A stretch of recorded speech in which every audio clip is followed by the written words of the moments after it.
শুনো, গরিবের প্রতি খুব আমার মায়া। আমি গরিবের লেগা এক পাও না, পুরো 2 পাও আগে বাড়া দিই। ঠিক আছে? এই যে তোমার পরীক্ষা। ঠিক আছে? পরীক্ষার মধ্যে কি কি আইবো সব আমি দাগাই দিছি। ঠিক আছে? এটি পড়বা, তুমি পরীক্ষাতে পাস করো। ঠিক আছে? এখন তুমি বাসা যাও। আচ্ছা স্যার, ঠিক আছে। মানে যেগুলো ঢাকাই দিছেন ওইগুলো পড়লেই হ্যাঁ, হবে। বেশি বেশি পড়বা। ঠিক আছে? যাও যাও। স্বাগতা, তুই যাবি না বাসায়? আর সে ওই এখন যাইবো না, ওর কিছু ওরা দাগাই দিব। ঠিক আছে? ওইটা আমি বাসা নিয়ে যা দিব। ঠিক আছে? তুমি যাও, ও কিছুক্ষণ পরে আসবে। হ্যাঁ, আচ্ছা তুই যা। আচ্ছা স্বাগত, আমি গেলাম। আচ্ছা, ঠিক আছে। স্যার আসি। যাও। চলো।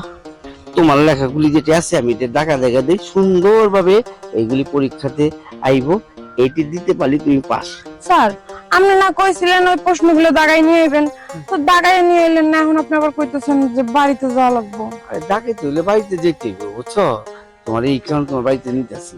আর আমি তো গেলি কোনকুনি এটা আমি জানি, ঢাকায় দুমনি সাথে সাথে আয় পড়বি। স্কুল মেলাক্ষণ এসে ছুটি হয়েছে, এখনো বাড়িতে যাইনি। আমি গো বাড়িতে যদি যাই দেরি হইব না, ভাই আবার মেলা চিন্তা করবো, বকা দিব। আরে আমার বাড়ি যেতে বেশিক্ষণ লাগবো না, আর গেলি তো বেশিক্ষণ, তোমার আর বেশিক্ষণ আমি রাখবো না, বুঝছো? আসলে আমার বাড়ি তো একবারই ফাঁকা আর নিরিবিলির মধ্যে কাজটা করা বালা। মানে তোমারে স্যার, আপনি কি কইতেছেন উল্টা পাল্টা কথা? ফাঁকা বাড়ি, নিরিবিলি। আহা, তোমার দাগে জিনিসটি দাগে দিব না, এটা তো খুব নীরব ভাবে দেখতে হইব, তাই না?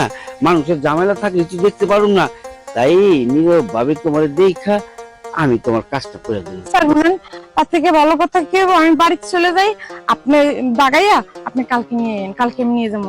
আমি তো সময় পাবো না, আমি তো আজকে রাইতে আমি যাবো আবার ছুটিতে 7 দিনে। তুমি 7 দিন থাকতে পারবা? তাহলে আমি যাই, 7 দিন করলেও। না না স্যার, তাহলে চলেন। চলো।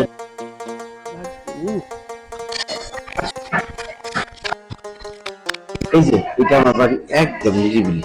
চলো, তোমার এইগুলি আমি জায়গায় দিকে দিই। স্যার, বাড়িতে আইতে কইছেন, আমি বাড়িতে তো আইছি, এখানে বই একটু দাগাই না।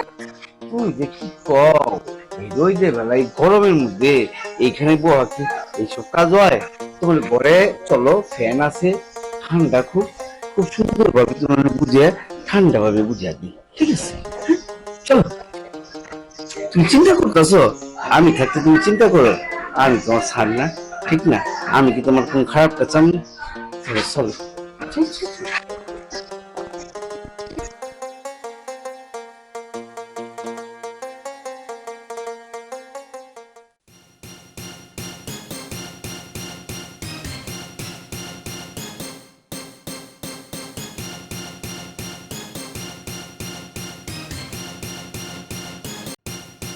স্বাগতম, কি হয়েছে কত?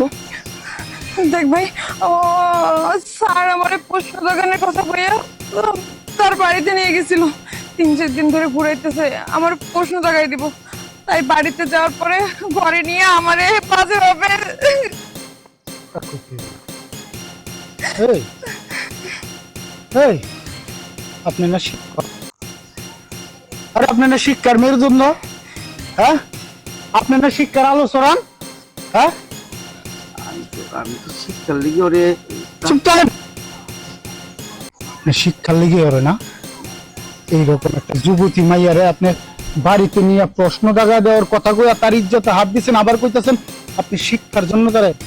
এই আপনার বয়স তো কম হয় নাই, এক পা তো কবরে গেছে, তারপরে চরিত্রটা ঠিক হলো না। চরিত্র ঠিক হইব কেমন? যে কথায় আছে না, যে কুত্তার লেজ 12 বছর যদি চুঙ্গার ভিতরে ঢুকায় রাখে, তারপর নাকি কুত্তার লেজ সুযোগ। ঠিক আছে, ঠিক আছে, আপনার ব্যাপারে যে ব্যবস্থা নেওয়া দরকার সেই ব্যবস্থা নিতেছি। সরকার মানুষ তো কোনো কিছু হইলে এলাকায় বিচার ডাকে, মেম্বারের কাছে যায়, চেয়ারম্যানের কাছে যায়। তুই এইগুলা কারো কাছে যাবি না, তুই এখন সুজা আমার সাথে থানায় যাবি। তুই আমার স্যার দেখে তোর আমি অনেক সম্মান করছিলাম, তুই সম্মানের যোগ্যই না। ঠিকই কইছ, আমি আর ভয় পাবো না, কারো ভয় পাবো?